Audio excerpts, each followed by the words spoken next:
अगर इस्लाम के कारण आतंकवाद होता, मेरा सवाल जरा समझ लीजिए, अगर इस्लाम के कारण आतंकवाद होता तो दुनिया के कौन से देश में सबसे ज्यादा आतंकवादी होना चाहिए?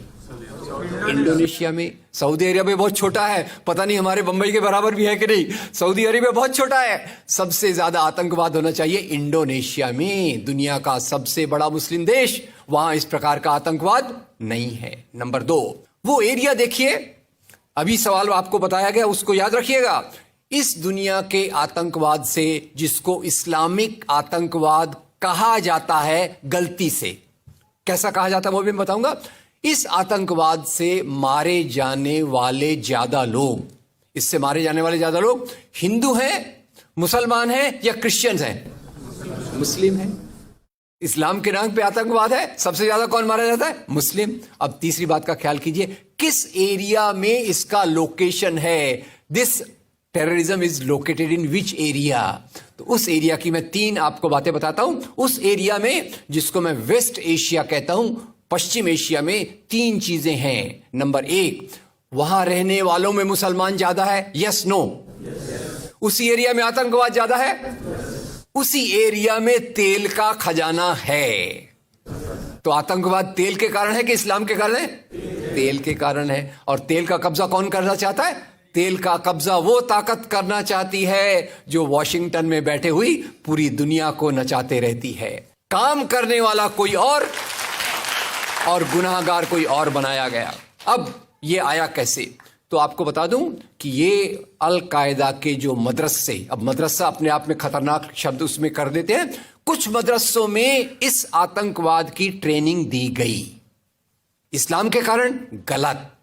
ये जो मदरसों में आतंकवाद की ट्रेनिंग दी गई, उसके पीछे भी जो हाथ था, 2 चीजों का था। सबसे बड़ा हाथ था अमेरिका का। अमेरिका ने $8,000 मिलियन, 7,000 टन हथियार दिए अल कायदा को। उनका ब्रेन वॉश किया गया। इस्लाम के जो 2 महत्वपूर्ण शब्द हैं, माफ कीजिएगा अगर मैं कुछ गलत कहूं, मैं इस्लाम का स्कॉलर नहीं हूं, समझने की कोशिश करता हूं, कुछ मैंने गलत कहा तो उसको माफ कर दीजिएगा। तो 2 शब्दों को उन्होंने बदल दिया। एक शब्द था जिहाद। जिहाद तो जो है जिहाद अकबर, जिहाद असगर। जहां तक मेरी समझ है, जिहाद अकबर का मतलब होता है अपनी बुराइयों के खिलाफ लड़ना। जिहाद असगर का मतलब होता है समाज की बुराइयों के खिलाफ संघर्ष करना। तो इस जिहाद शब्द का मतलब बदल कर दिया गया कि जो भी व्यक्ति आपसे असहमत है, जो भी व्यक्ति को किसी को पहले काफिर लेबल करो, अब काफिर का भी एक बहुत अलग मतलब है, I won't go to the details of that.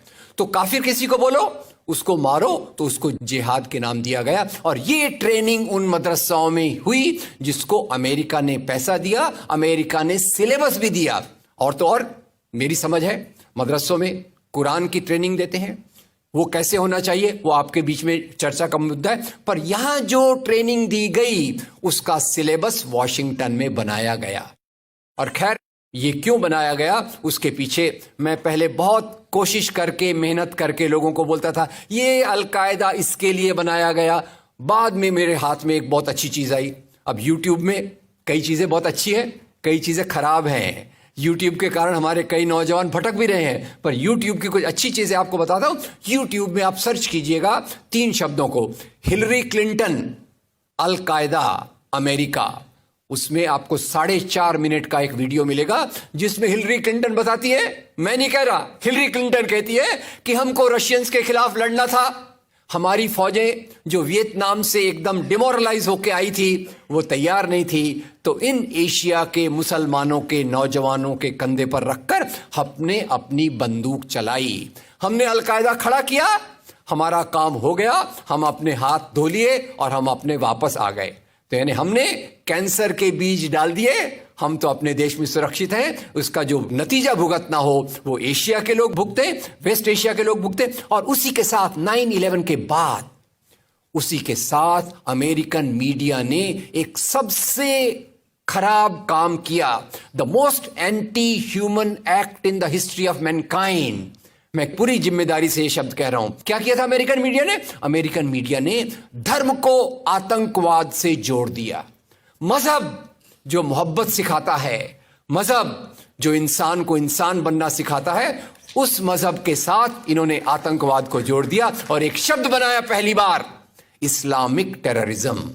याद रखिए, दुनिया में आतंकवाद पहले भी हुआ है। याद रखिए आयरिश रिपब्लिकन आर्मी, याद रखिए खालिस्तान, याद रखिए नाथुराम गोडसे, याद रखिए इंदिरा गांधी का हत्यारा, याद रखिए राजीव गांधी का हत्यारा। आतंकवाद पहले भी हुए हैं, पर कभी भी मजहब को आतंकवाद के साथ नहीं जोड़ा गया। तो मैं मानता हूं अमेरिकन मीडिया ने अगर सबसे गंदा, सबसे एंटी ह्यूमन काम किया है तो इस जुमले का बनाना जिसको कहते हैं इस्लामिक टेररिज्म।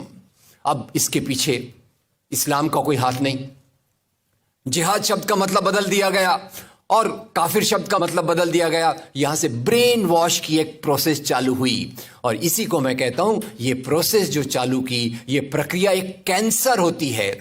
मेरा थोड़ा मेडिकल बैकग्राउंड है, मैं जानता हूं कैंसर शुरुआत में होता है, आपने ट्रीट कर लिया तो ठीक है, जब वो फाइनल स्टेज में जाता है तो पूरी दुनिया की बर्बादी करने पे तुल जाता है। और वही बात अलकायदा के साथ हुई। अलकायदा के बाद मामला वहीं खत्म नहीं होता। तेल की प्यास, तेल की भूख बहुत बड़ी है। आप जानते हैं भारत 200 साल तक गुलाम रहा इंग्लैंड का। काय के लिए गुलाम था?